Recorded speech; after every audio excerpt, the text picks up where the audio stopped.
Tonight on Bridge City News, a local business is giving away a vehicle to a needy Lethbridge family and just in time for Christmas. The Lethbridge Soup Kitchen recently celebrated their 35th anniversary. BCN's Loris Alexander examines what kind of an impact they're having in our community. And legendary sportscaster Don Cherry was fired from Sportsnet over a rant involving immigrants and poppies. We have local reaction. Your nation, your province, your southern Alberta.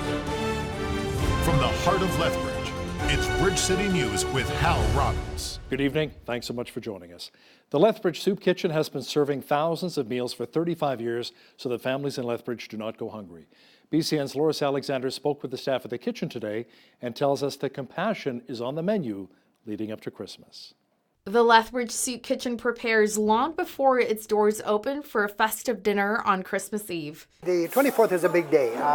It will be partially because we're not open on Christmas Day, the only day other than Sundays that we're not open in the entire year. We think it's important to give our staff and volunteers the day off to be with their families, and so we make sure that we, quote, load them up on the 24th. Manning the utensils are dedicated volunteers willing to make a difference. Volunteers like August and Anne, who've been volunteering at the Lethbridge Soup Kitchen for 35 years. No, the reason we usually got involved is we were on the farm. We had a bunch of extra eggs. We heard they had a soup kitchen starting, so we phoned them up and asked them if they wanted some eggs. They said, no, we could use help more. And that's how we got started. Ginther says December 24th is a big one, and a lot of the clients look forward to the celebration. The biggest thing about the Christmas Eve would be that we make people feel as though they have a place to come where they feel welcome. This is family to them. Many of them have no family, or their families are elsewhere, or they've lost track of them. Families don't really want to relate to them because of their situation. So what we want to do is create a welcoming place. The kitchen serves up 3 meals a day, 6 days a week, with approximately 85 to 100 people per meal. And the kitchen also boasts a roster of 750 volunteers. However, the need for funding for operational costs is on the delicate side. We're really careful how we spend. We don't have a lot of overhead, but that's one of the things that is always a little bit trickier to raise funds for, is to keep the lights on and pay the heat bills, the gas for the van, those kinds of things. For Bridge City News, I'm Loris Alexander. An auto repair shop is driving Christmas cheer to a local family yet again this year. Big Al's Auto in North Lethbridge started a generous tradition 5 years ago called the annual Christmas van giveaway. Exactly 5 years ago, we gave away a van to a family that we encountered who was in need, and we bought a van and we fixed it up and we put some groceries and some gift cards in it. Then the next year it kind of grew a little bit. We gave away 2 vans. The year after that, 2, and last year 2. This year we're only going to do 1. We have a family who's in need who we have encountered through a local organization. An organization puts forward their names, and then we do the rest. So we got ourselves a van that was donated to us, and then we talk to our networks and our social circles, and we get them to donate groceries and gift cards and presents for the kids, and then we fill it up and we surprise the family with them right before Christmas. Now, if you'd like to help out with the annual Christmas van giveaway, give Sean a call at Big Al's Auto Repair at 403-381-8288. The rights of an unborn baby were a hot topic of discussion this past federal election. The battle between pro-life and pro-choice continues. Denise Mountainay of Together for Life Ministries is a former abortion patient and is now a pro-life activist. She took her concerns to the World Health Organization in Geneva, Switzerland last month. Denise, what issues did you raise? Well, I had a great opportunity to talk about the mental health impact of legal abortion on women. And I was in the suicide prevention plenary session, and I made the statement regarding the Giesler study, where it showed that women who have an abortion are 6 times more likely to attempt or commit suicide in the aftermath. And 2 of my friends committed suicide.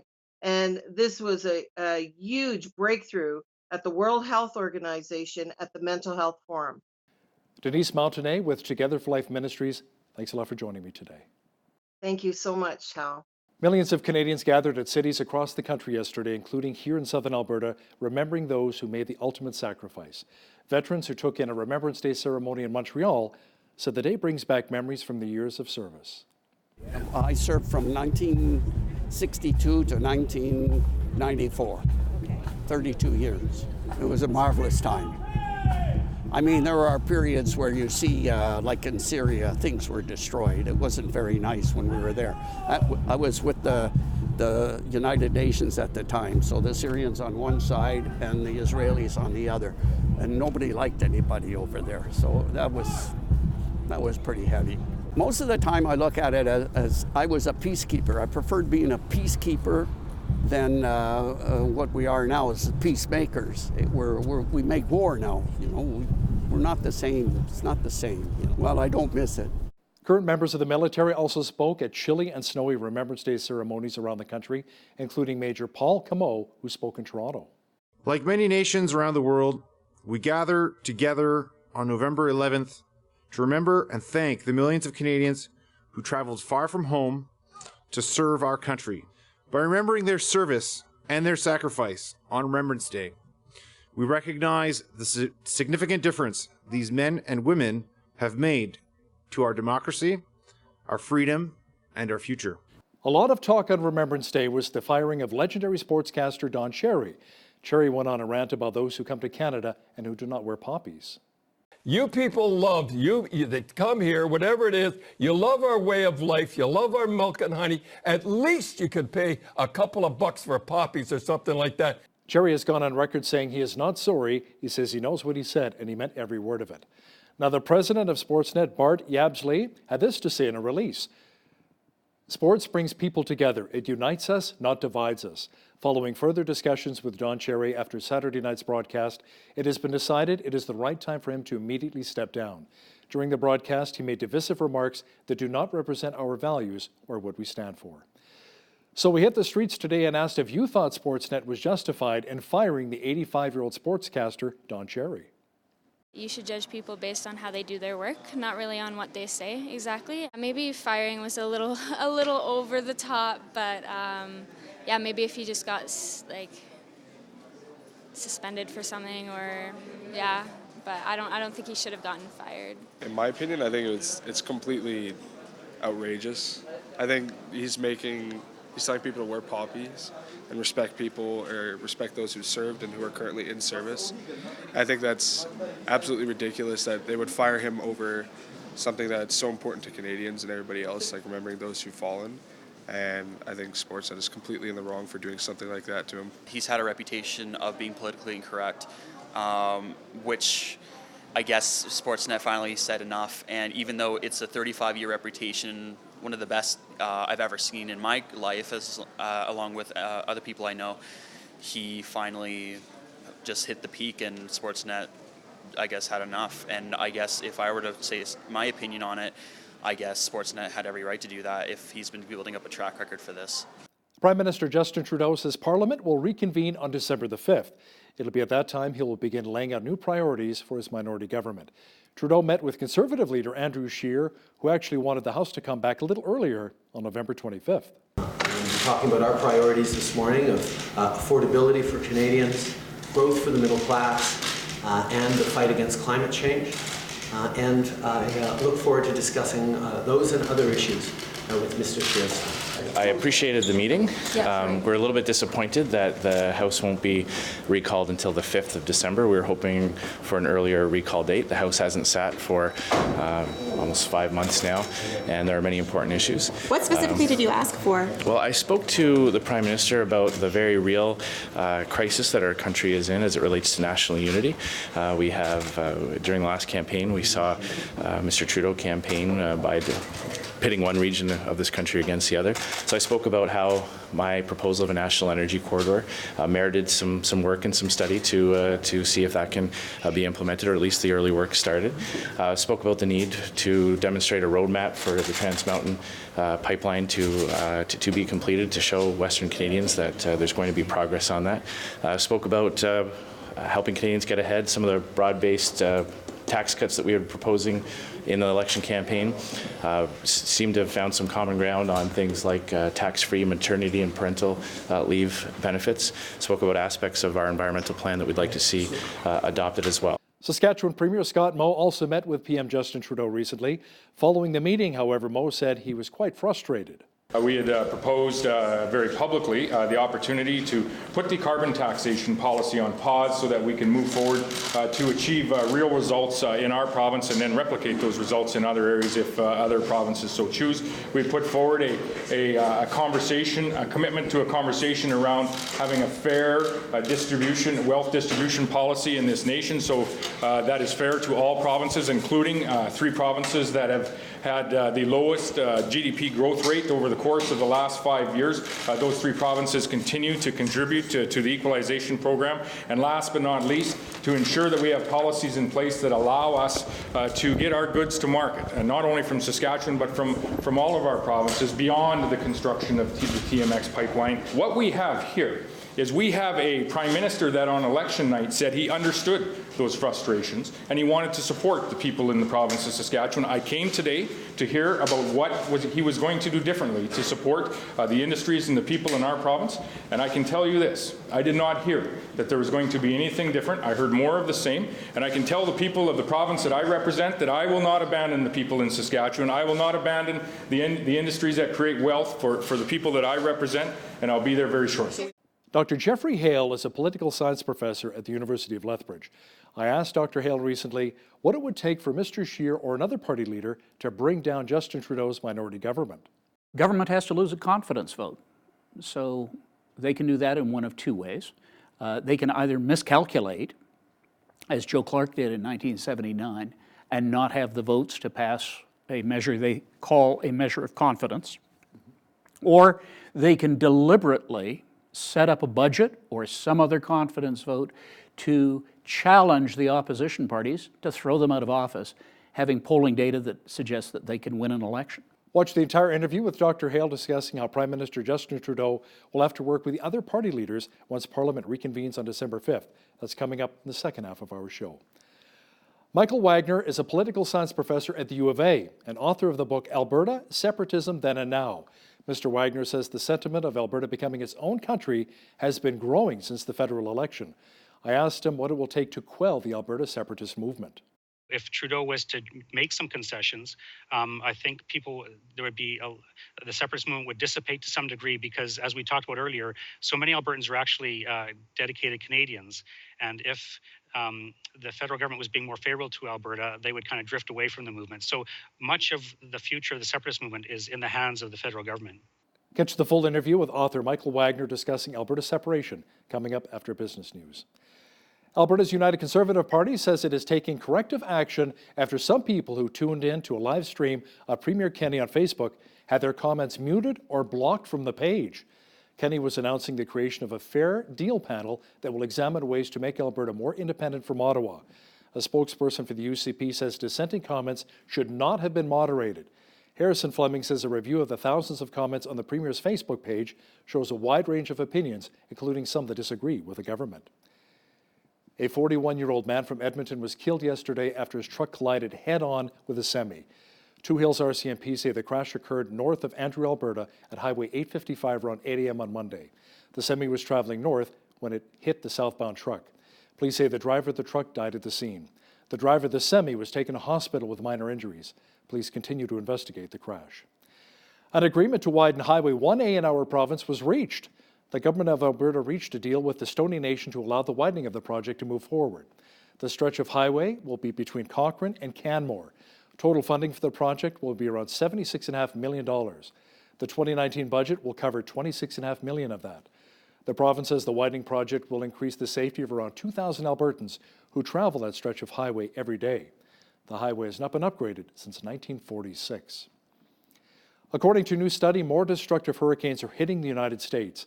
The research found that the storms are slamming our southern neighbors 3 times more than normal. We should see more of these extreme storm footprints, extreme, what they call area of total destruction is their their way they measured this. So we should be seeing more of these. We're actually also should be seeing fewer of the weakest storms. Overall, this study couldn't find much of a change in the number of total storms. It's just the bigger, badder ones are becoming more frequent, and the wimpier ones are becoming less frequent.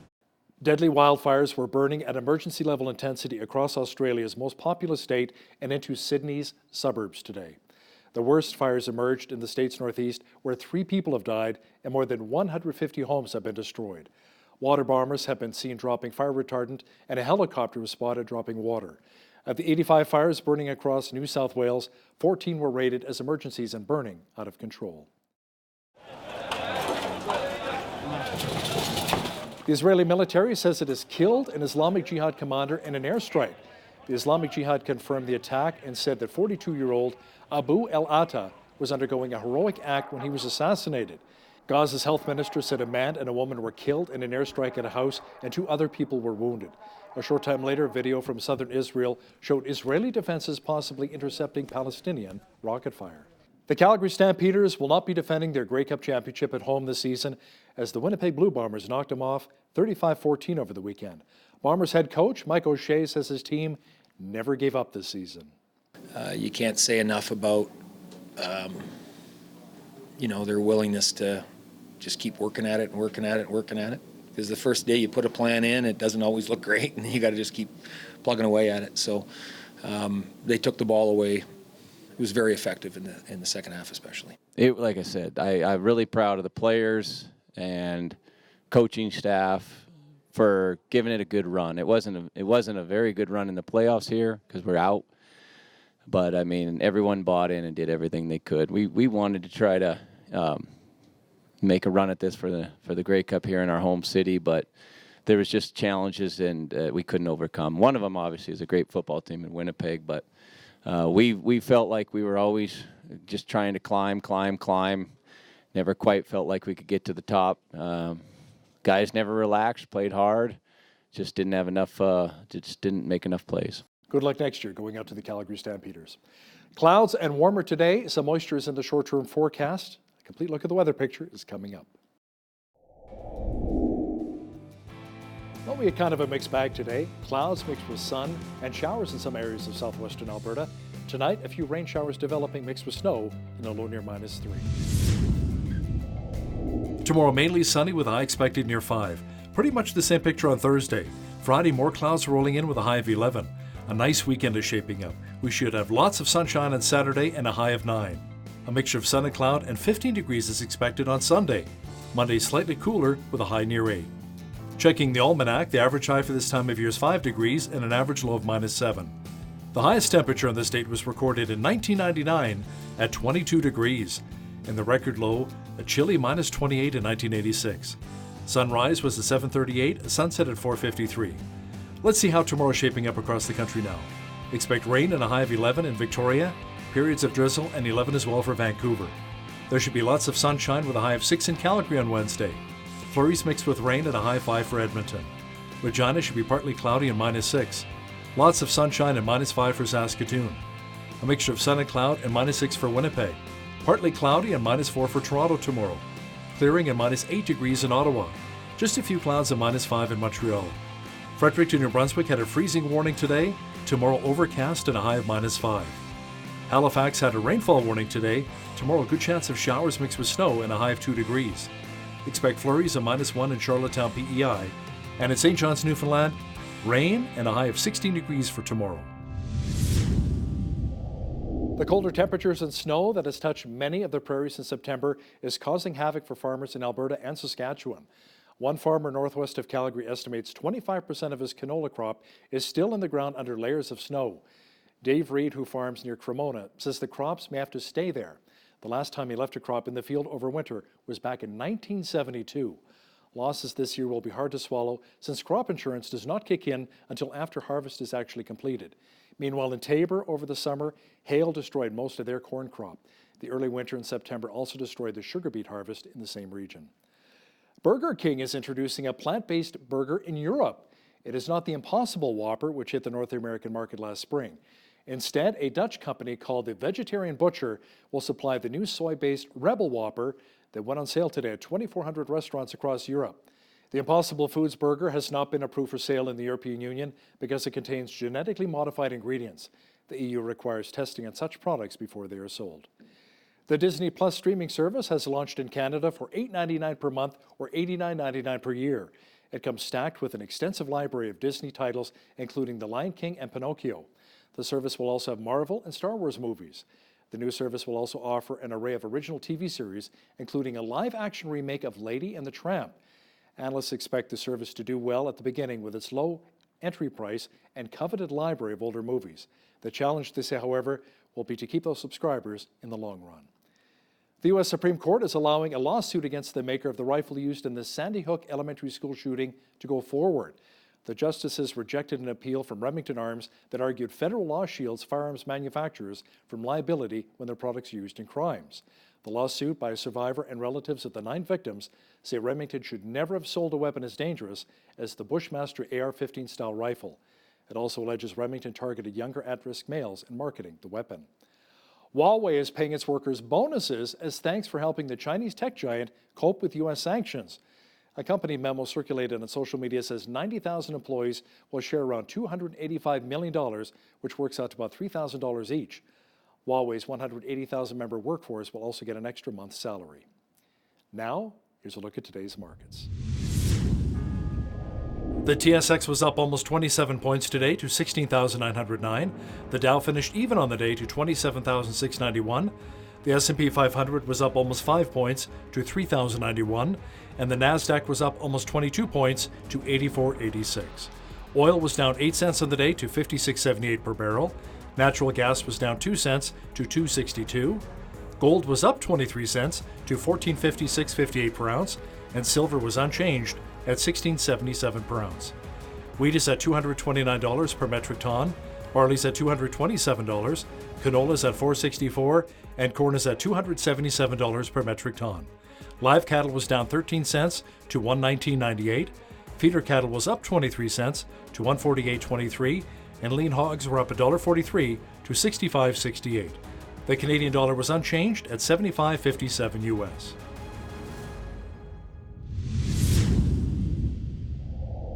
Recapping one of our top stories this hour, Prime Minister Justin Trudeau says Parliament will reconvene on December the 5th. It will be at that time he'll begin laying out new priorities for his new minority government. The federal government could be brought to its knees and brought down. Political science professor Dr. Jeffrey Hale from the University of Lethbridge is up next to explain how that could happen. But first, here's a look what's happening in and around your community. Here's your Bridge City News Community Calendar. Find something unique for someone on your Christmas list at the Lethbridge Society of Glass and Old Man River Potters Guild Christmas Show and Sale from November 14th to the 16th at Westminster Community Hall. This event features works by local artists with everything from dishware to decor. Admission is free with refreshments available for purchase. The Mennonite Historical Society of Alberta is holding their fall conference on Saturday, November 16th at the Gem of the West Museum in Coaldale, beginning at 1 p.m. Hear about the struggles of conscience in the Mennonite community during the Second World War with guest speaker Conrad Stows. Registration is $20. For more information, email kenmattis@gmail.com or call 403-929-3604. Come for a festive evening to Crossroads Counseling Shine the Light Christmas Celebration and Fundraiser on Friday, December 6th, beginning at 6 p.m. at the Coast Lethbridge Hotel.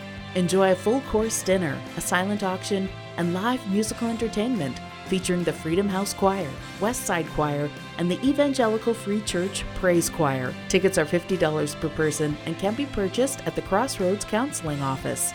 And that's your Bridge City News Community Calendar. It seems that after every federal election, there are calls for electoral reform. Interestingly enough, the Conservative Party actually had the most votes, but not the most seats. In studio now to discuss this is a very familiar face, Dr. Jeffrey Hale, political science professor at the U of L. Welcome back to BCN. Good to be back with you, Hal. So a lot of Albertans are really frustrated. They say, well, as soon as Ontario and Quebec votes, it's all over for us. You know, they've got the most amount of seats and it's done. Well, if you want to be competitive, you have to be competitive in multiple regions of the country. And The Conservatives held on to what they had in Quebec, but they didn't make any gains in Ontario. And if you don't do that, you can't win a federal election. So what hurt Scheer the most in Ontario? Many people thought the 416, Toronto, was going to be the Liberals. Okay, that's fine, but what about the 905? Basically, the Oakvilles, the Oshawas, Hamiltons. I think a lot of that was the Doug Ford factor. Mr. Ford came in after a very tired, somewhat corrupt Liberal government in 2018, and his first year was a fiasco. There was all sorts of cronyism. There were very clumsily managed budget reductions. And so the reputation of the Conservatives for competence was blown out of the window from the get-go. You add to that the fact that the Conservatives put all the goodies in the shop window in the first 2 or 3 weeks of the campaign, and then they come out with their balancing reductions for infrastructure spending. And what do they need in suburban Toronto? They need more highways, they need more transit. The Gardiner Expressway is falling apart. Yeah. And you take it away from them, and people say, how are we going to get to and from work in less than an hour? And so people voted their pocketbook. People voted for the people they knew rather than the people they didn't know. Okay, that's good. Can you explain how our national riding and seat distribution system really works? Well, this is a hybrid system. We have basically the historical representation for the Atlantic provinces, which was set in amber in 1915, when Manitoba and Saskatchewan were threatening to fall below that threshold because of shifts in population. Their seat totals were frozen in 1985. These were based on constitutional amendments, so you can't change this without the consent of the provinces in question. And we're talking about 6 out of the 10 Canadian provinces. Therefore, unfortunately, while you can increase the number of members in Alberta, Ontario, and British Columbia, you can't really have equity unless you have a much, much larger parliament. Wow. Yeah, I was going to ask, is there any way we could potentially change things so that various regions could have that equal and proper representation? Well, given the fact that the amendment formula requires 7 provinces with 50% of the population, simple arithmetic suggests no. And what about Trudeau? Did he talk about electoral reform? He ran in 2015 suggesting he wanted to bring in electoral reform. But the proposal that he brought in, which was basically a 2-round vote so that each MP had to have a majority of votes cast in the riding, was so transparently self-serving that neither the New Democrats nor the Conservatives felt they could go along with it without hurting themselves. Now, a Research Co. exit poll asked Canadian voters about the possibility of changing our electoral system. And the party list proportional representation system got the thumbs up from 51% of Canadian voters, 18% disagreed, and 28% were undecided. Can you explain how the party list proportional representation system works? Well, you can design it in a number of ways, but most simply, it means that each party draws up a list of candidates for each jurisdiction.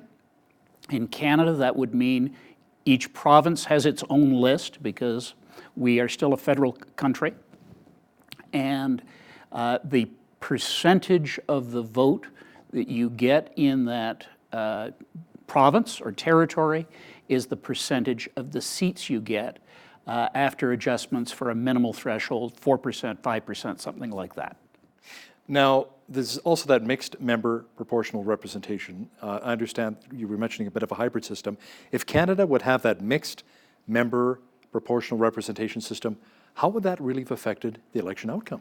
Well, mixed member proportional is a 2-level system where you have some constituency reps and some party list reps, and the party list reps even out the proportion of voters. So the Conservatives would have gotten roughly the number of seats they got, all things being equal, in the last federal election. The Liberals would have had about 40 fewer. The New Democrats would have had about 35 more, and the Greens would have had about 15 more. So there's absolutely no chance, given the debates that were going on, that the Conservatives could have formed a government. So Andrew Scheer recently survived leadership within his own caucus. Many MPs saying they support Andrew Scheer moving forward. Let's see what happens with the leadership review in April. But what about Justin Trudeau? I mean, how come a lot of the Liberal MPs are not calling for his head, considering you went from a majority to a minority? When you win, you're still in charge.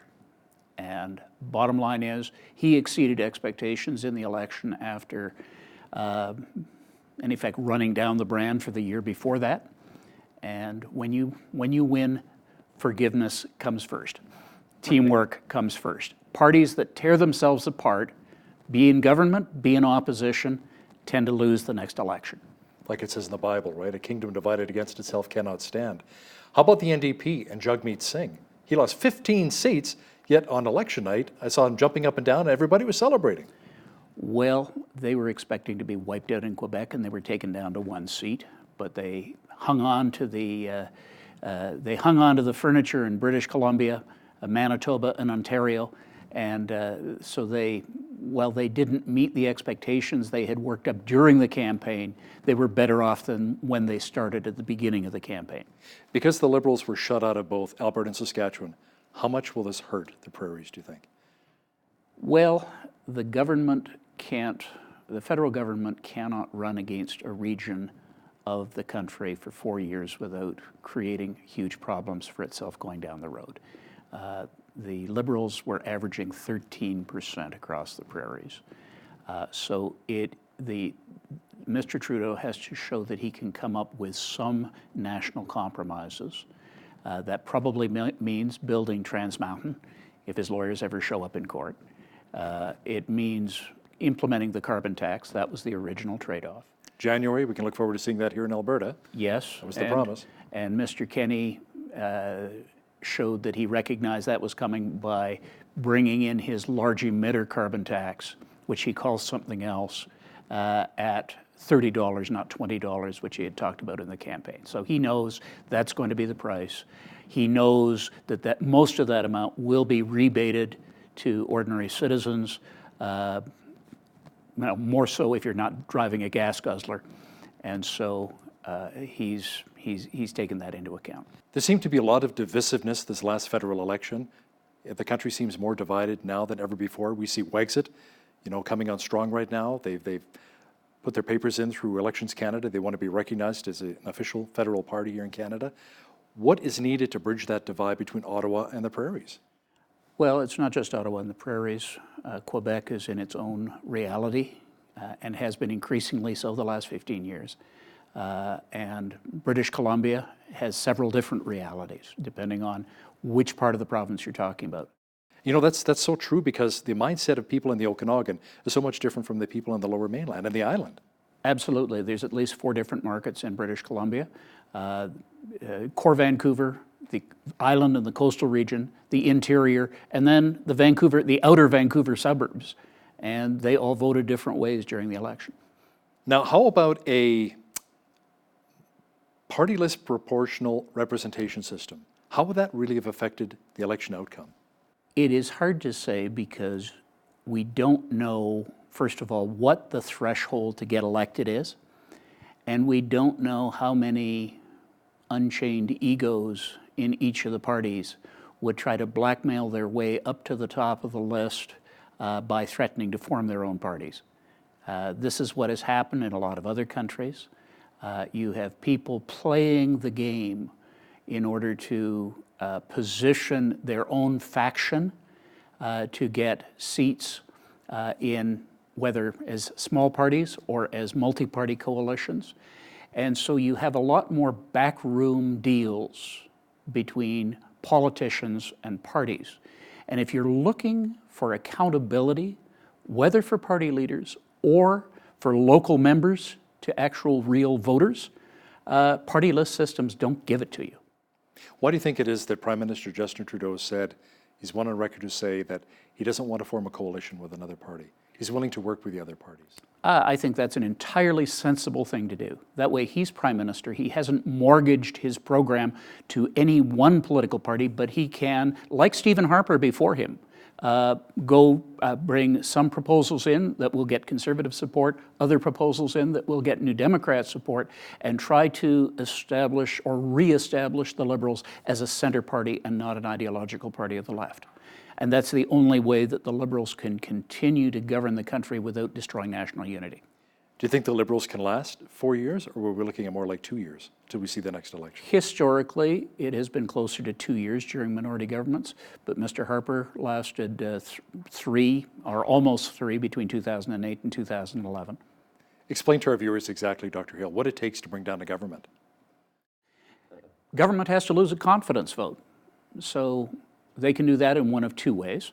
They can either miscalculate, as Joe Clark did in 1979, and not have the votes to pass a measure they call a measure of confidence, or they can deliberately set up a budget or some other confidence vote to challenge the opposition parties to throw them out of office, having polling data that suggests that they can win an election. Do you think we'll ever see, getting back to electoral reform, will we ever see that happening in Canada? You never say never, but every time somebody has come out with a proposal, all the people who have something to lose, all the communities that have something to lose as a result of electoral reform, will turn out en masse against it. Whereas the average voter who doesn't really care one way or the other probably will not turn out in large numbers. And the people who gain will often take their gains for granted. That's what's happened in British Columbia. That's what's happened in Ontario. That's what happened just last fall in Prince Edward Island. We'll see what happens in Quebec. I think we will have to have at least one major province change its electoral system in a way that provides an example for the federal government to see any kind of electoral reform in Canada in the foreseeable future.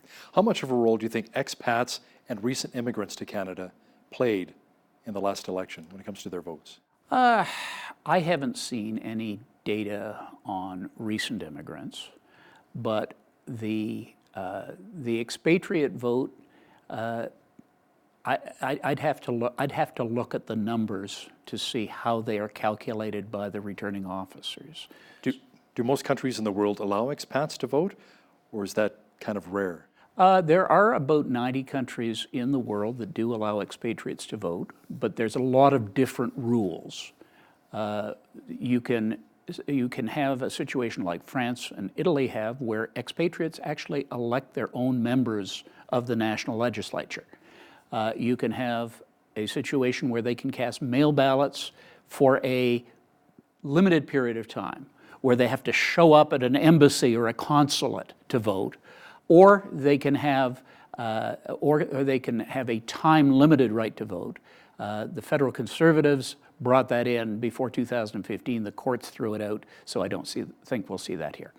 Dr. Hale, how does that work when it comes to the Senate seats? I understand that the Maritimes have more seats than Alberta, even though we have more of a population? Well, the Senate was set up as a vehicle for regional representation in the 19th century, and it reflected 19th century population distributions, more or less. So the Maritimes had 24, Ontario and Quebec had 24. When the four western provinces came in between 1870 and 1905, they got 24, and then they threw in another 6 for Newfoundland, another 3 for the territories. So given the fact that the Supreme Court has ruled that provinces must agree to any changes in their representation, the Senate is set in amber just as much as the representation in the House of Commons for smaller populations or smaller provinces with declining populations. The Green Party's gone on record during the last election as well, talking about lowering the voting age to 16. Let's talk about the pros and cons of that. Well, that idea has been kicked around, but the age at which you're considered an adult has changed a little bit over the years, but not that much. During the 1970s, most countries reduced the voting age from 21 to 18 because they said that if you are old enough to fight and die for your country, you should be able to at least choose your government and the government that's going to send you there. So the question is, at what point are people taking up the responsibilities of citizenship to the point that the right to vote should be generalized? I think if you look at social media these days, the age of adulthood is pretty relaxed. For some people, it's 15. For other people, like perhaps the current resident in the White House, it can be north of 70. But the reality is that if you are prepared to take adult responsibilities, voting becomes normal. 16-year-olds so far are still dependents. They still aren't out on their own for the most part. Therefore, I think it'll be a while before we see 16-year-olds voting. Dr. Jeffrey Hale, political science professor from the University of Lethbridge, thanks a lot for joining me again in studio. My pleasure.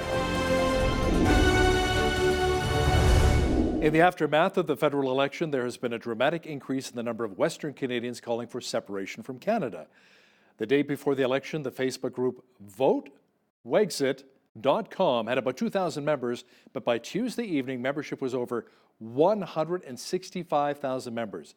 Joining me now to discuss this from Edmonton via Skype is Michael Wagner, author of the book Alberta Separatism, Then and Now. Michael, welcome to BCN.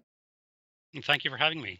Now, first of all, Michael, what are the main reasons for Albertans and other Westerners wanting to separate from Canada? Does that have a lot to do with the oil and gas sector?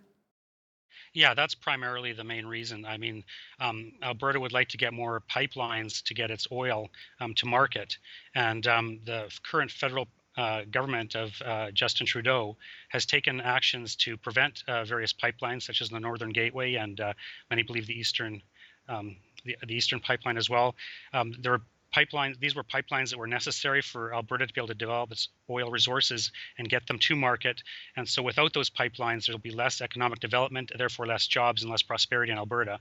And Albertans knew that if Justin Trudeau was reelected, that these pipeline blocking policies would continue to be in effect, and that would be hurting Alberta. And many Albertans are just upset that people would vote for a government that would deliberately block economic development of their province.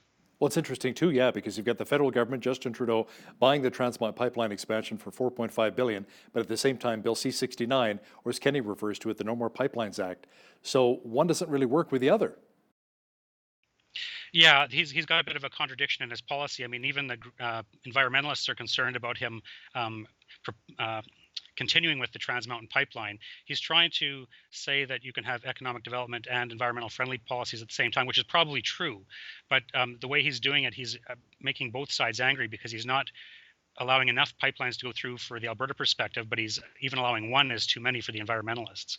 Now, Alberta Premier Jason Kenney has gone on record saying he has no desire to separate from Canada, since it would landlock our resources even more. Your thoughts?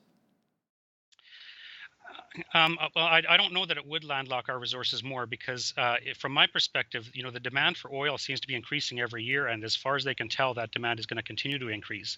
And Alberta has lots of those oil resources that the world needs. So I think that even if Alberta became independent, the fact that the world needs that oil resource will ultimately lead to Alberta being able to export the oil, even if it had to be through the United States.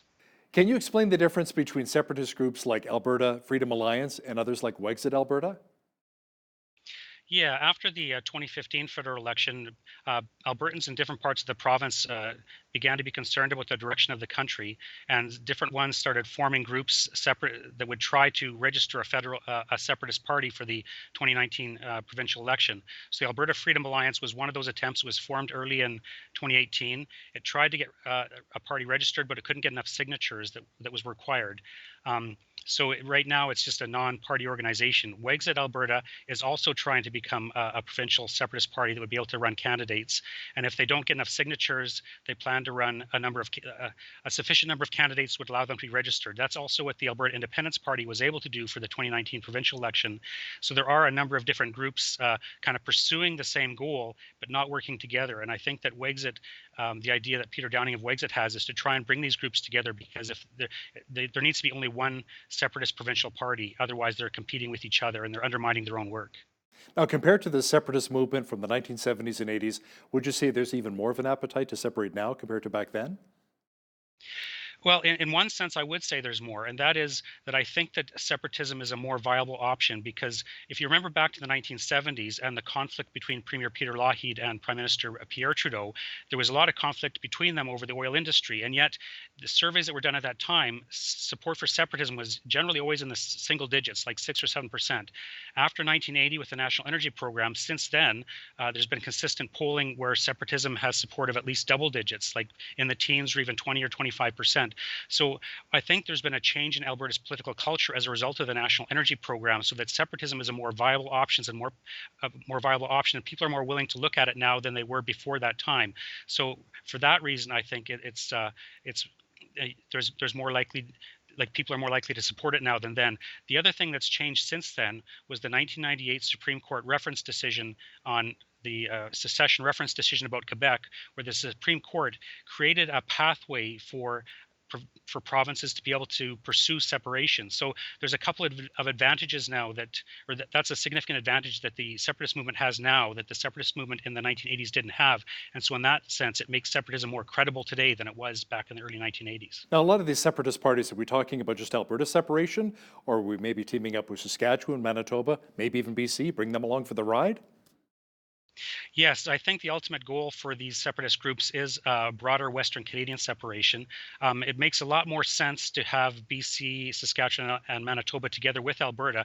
Alberta on its own does have, the possibility of those landlocked kinds of situations occurring, but with BC and Saskatchewan, Manitoba, Western Canada really is a viable country on its own economically and politically and culturally. So even Wexit, Alberta has sister organizations in Saskatchewan, Manitoba, and BC because the ultimate goal, the long-term goal, would be an independent Western Canada and not just an independent Alberta.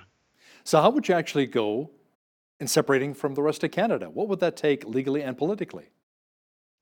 Well, the Supreme Court basically laid that out in the secession reference case. There has to be a referendum in a province with a clear question about separation, and there has to be a clear majority voting in favor of separation. That would probably be more than 50% plus one, which is what many Quebec separatists wanted. So first, that would be the constitutional way of doing it, is holding a referendum that would get that clear majority on a clear question, and then the negotiations would begin between the provincial government and the federal government as to what would be required for that province to become independent. So that's kind of, in a nutshell, the legal and constitutional pathway for that. So how long would that process actually take? Well, probably a few years because, first of all, you'd have to get a legislature that had a majority of separatist MLAs who were willing to pursue a referendum.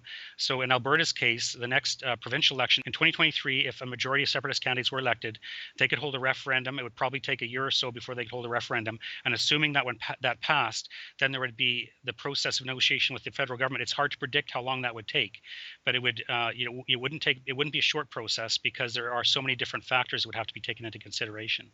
Michael, I've lived all the way across this country, and I got to say, I love our country just the way it is, including Quebec. I love Quebec as well. I've been to Quebec City, Montreal. I've got a lot of friends out east, and I just love our country the way it is. I think a lot of Albertans feel the same way. Like, they love our country just the way it is right now, but at the same time, they're frustrated. So how did we get to this point? Do you think Justin Trudeau really has to maybe patch over or heal some of the wounds here out west? Yeah, like it's really difficult to see how he can do that because he's committed so strongly to the environmental policies. I mean, letting through a couple more pipelines, I'm sure, would smooth over a lot of the problems. And like you say, most Albertans, even those who are considering separation, this is not something that they want to consider. They feel they're being forced into it. It's not the first time. Like in the early 1980s, Pierre Trudeau did something similar to Alberta. There are differences, but essentially it was the federal government against Alberta. And then there was after the 2000 election, again, many Westerners felt left out because Jean Chrétien won the election with mostly Eastern votes, and Stockwell Day's Canadian Alliance got mostly Western votes. So there's developing a pattern of conflict between the federal government and in Central Canada and Alberta, and so it keeps reappearing. And so for a long-term solution, Eastern Canada would kind of have to change their attitude towards us, I think, in some respects. Now, there's some very real practical challenges to becoming an independent nation. What kind of currency do you use? How would you develop an Alberta Armed Forces, a federal judiciary, a federal healthcare system, pension plan, and the list goes on and on? How will all of that work, Michael? Yeah, well, that, like you say, there's quite a number of issues there. Realistically, it would take a long period of time to bring those into fruition. Some of them, though, could actually begun before there's a separation. For example, an Alberta police force could be instituted under the current constitution. Also, an Alberta pension plan could be instituted under the current constitution, and various other matters like that. I mean, right now our healthcare system is administered mostly provincially. So if Alberta was to separate, a lot of the changes would actually be administrative as opposed to, any concrete changes in our healthcare system. But we could begin moving towards some of these provincial programs even before a separatism vote was taken.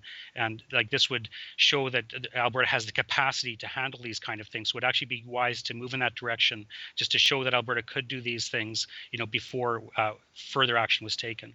Now, there's some who argue that it may be simply better to have a strong separatist party in Alberta, similar to what Quebec has with the Bloc Québécois and even the Parti Québécois, and make demands of the federal government under the threat of separation. What do you think of that? Well, that's an interesting possibility. I think that if there's a separatist party in Alberta that truly pursues separation, there could be a side effect where the federal government would be willing to make concessions to alleviate the support for separation in Alberta.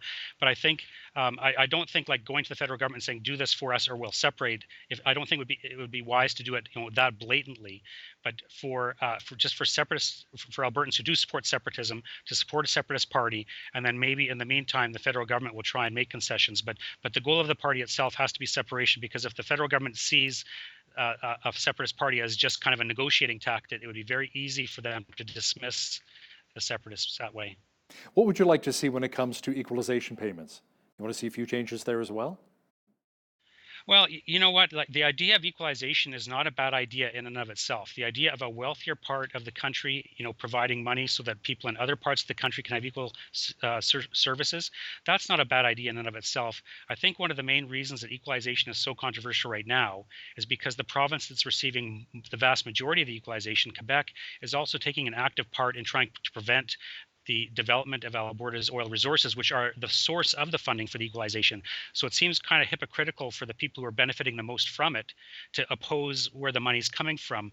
So I think a change in policy on the Quebec government part to stop opposing Alberta's oil resources would be a big step towards alleviating the current concerns over equalization.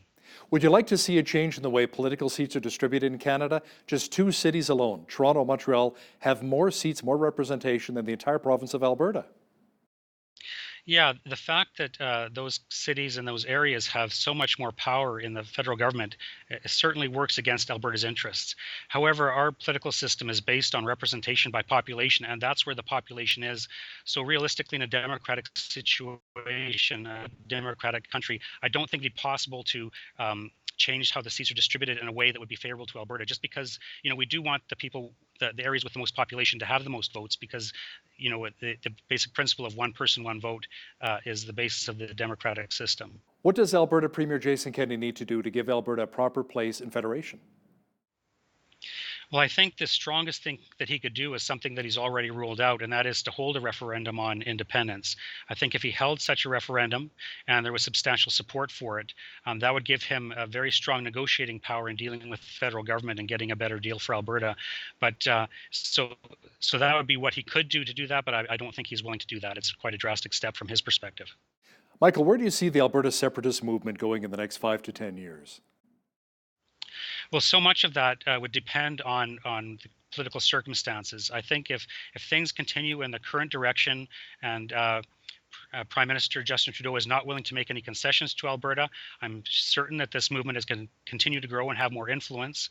Although if Trudeau was to make some concessions, I think the separatist movement would dissipate to some degree, because as we talked about earlier, so many Albertans are actually dedicated Canadians.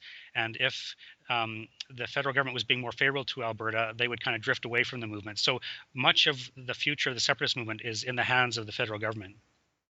We talked to a lot of Albertans who are frustrated, but what about in Saskatchewan and Manitoba? Are they just as frustrated and willing to join us in this potential separation vote? Well, Saskatchewan right now has a significant amount, and Manitoba less so. Alberta has always been the leading Western province for separation. I think that's because so much of the issues underlying this, the separation, have to do with the oil industry, and the oil industry is primarily in Alberta, although to some degree in Saskatchewan. So I think Alberta will always be the province with the most support for separatism, but there definitely is some discontent in Saskatchewan, as shown by the election results last week, and to a lesser degree, but there is some in Manitoba as well. Michael Wagner, author of the book Alberta, Separatism Then and Now. Thanks for joining me today from Edmonton. Well, thank you so much for having me. On behalf of all of us here at Bridge City News, I'm Hal Roberts. God bless, and thanks for watching.